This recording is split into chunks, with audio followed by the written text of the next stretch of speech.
Udah mulai?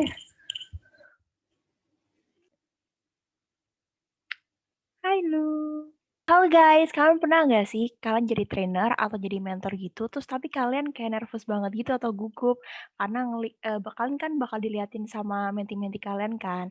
Nah, di sini aku mau maparin nih tentang cara menjadi trainer yang keren. Maksudnya baik dong. Nah, kenalin di sini aku Hanan. Jadi sebenarnya ini adalah resume dari materi training for trainer ketiga dan keempat kemarin bersama Kak Irfan. Jadi kita mulai. Nah, sebelumnya kalian duduknya yang bener dulu ya, jangan tiduran, kan kalian harus fokus. Dan yang terpenting siapkan semangat terbaik kalian. Nah, kira-kira hari ini bakal dapat ilmu apa aja sih? Jadi yang pertama, kalian bakal tahu caranya menjadi trainer abad bioskop dan juga kalian akan tahu 3 jurus baru agar training kalian jadi seru. Nah, trainer abad bioskop. Nah, kalian tahu nggak sih kenapa disebut abad bioskop? Karena sekarang kan kita lagi pembelajaran secara online. Jadi kita tuh kayak sering banget gitu loh menatap layar. Jadi kayak seakan-akan kita lagi nonton film gitu. Nah, yuk kita mulai aja.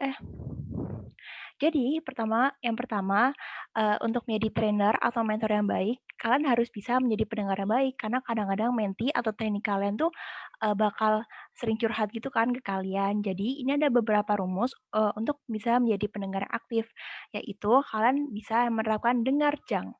D-nya adalah dedikasikan, jadi kalian harus benar-benar, mengerahkan segala kemampuan kalian harus fokus gitu ketika ada pembicaraan, ekspresikan, kalian harus bisa menunjukkan ekspresi kalian sesuai dengan isi pembicaraan.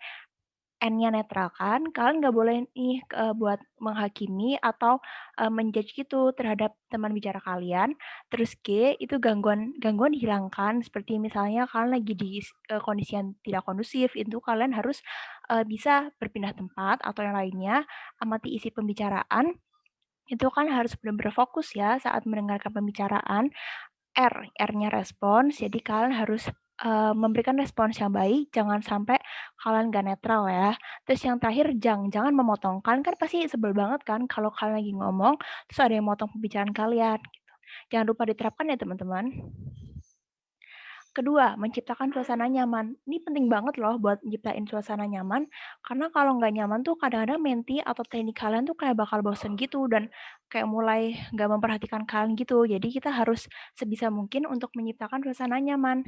Nah, ini ada beberapa contoh agenda buat menciptakan suasana nyaman. Nah, di sini ada family of change, jadi kita bisa saling sharing-sharing nih di teman-teman kalian. Terus renungan pagi, kita bisa eh, apa ya, melihat seharian kita lagi ngapain aja sih, terus apa yang perlu kita syukuri, terus doa bersama, kita bisa saling bersama-sama ya, saling toleransi karena kan kepercayaan di Indonesia kan ada banyak nih, jadi kita bisa saling bersama-sama gitu. Hero of today itu seperti kalian mengapresiasi teman kalian yang sangat berjasa pada kalian meskipun hal itu sangat kecil. Terus pahlawan di balik layar itu seperti teman-teman kalian atau orang tua kalian yang menyiapkan room Zoom atau menyiapkan makanan kalian sebelum kalian siap untuk training. Selanjutnya kita harus bisa menerapkan active learning. Jadi, di sini ada rumus nih yang bisa disebut dengan ARKA. Nah, jadi A-nya itu aktivitas, R-nya refleksi, K-nya konsep, dan juga A-nya lagi itu ada aplikasi. Nah, aktivitas di sini itu maksudnya kalian sebelum memulai pembelajaran yang benar-benar serius, kalian bisa memberikan game atau role apa ya, membuat drama kecil-kecilan gitu. Terus nanti refleksinya kalian bisa menanyakan ke menti-menti atau trainee kalian tentang pembelajaran apa sih yang bisa kalian dapatkan dari game sebelumnya. Terus kalau yang konsep itu tuh kalian bisa mulai pembelajaran yang serius gitu, kayak misalkan pendefinisian sesuatu atau tips-tips atau pembelajaran lainnya gitu deh. Terus A-nya aplikasi. Nah, ini kalian bisa memberikan tugas atau juga memberikan apa ya langkah-langkah bagaimana sih cara mengimplementasikan pembelajaran yang telah dilalui tadi. Nah, di sini nih ada 2 gambar nih, kira-kira menurut kalian mana yang lebih bagus? Yang ibu guru atau yang mas-mas ini yang megang gadget ini?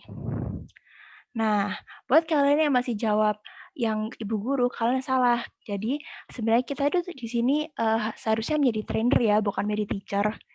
Tuh. Nah, karena senjata seorang fasilitator adalah pertanyaan. Nah, pasti bakal muncul pertanyaan kan, kenapa emangnya kalau ada pertanyaan? Dengan pertanyaan itu, kalian bisa mengurangi dominasi dari kalian sebagai trainer, terus juga bisa meningkatkan partisipasi peserta, karena di situ kadang-kadang peserta bisa memberikan ide-idenya gitu, terus juga meningkatkan ownership dan mengurangi resistensi, dan juga mengonfirmasi sebuah pesan, karena kita kadang-kadang bisa aja loh ada perception gitu yang kadang-kadang malah buat kita jadi bermusuhan gitu.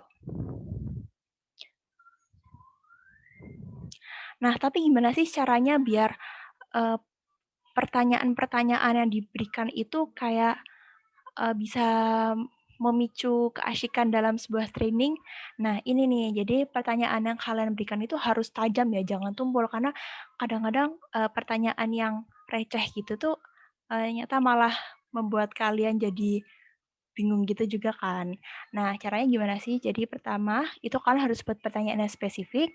Terus yang kedua, harus menarget orang tertentu. Ini misalnya ya, kalian sebagai trainer, kalian mengobservasi trainee-trainee kalian, terus kayak ada yang males-males. Nah, itu bisa kalian jadikan target gitu. Terus yang ketiga adalah membuat pertanyaan yang menggiring, karena itu bisa kadang-kadang memicu pemikiran dari peserta kalian untuk bertanya gitu ya. Selanjutnya kita bisa mengelola dinamika kelompok. Jadi kita harus sebisa mungkin untuk melibatkan semua peserta gitu di dalam diskusi. Jadi makanya itu kadang-kadang kita bisa membentuk kelas yang kelas yang individu atau kita bisa berpasangan dua-dua gitu atau juga grup kecil, grup sedang, grup besar ataupun dalam kelas gitu yang besar. Nah, ini tuh disesuaikan dengan kebutuhan kalian ya karena setiap pemilihan dinamika kelompok itu pasti beda-beda. Nah, apa dulu sobat. Jadi mungkin materinya berat banget ya, tapi kita harus tetap semangat untuk bisa menjadi trainer yang baik. Oke, kita berikan 20 detik untuk bernafas seperti kata Kak Irfan.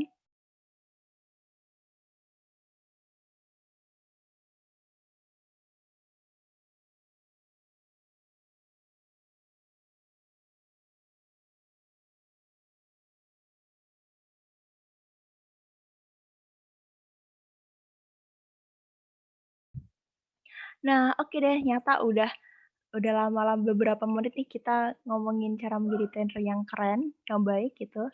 Nah, makasih banget ya teman-teman udah dengerin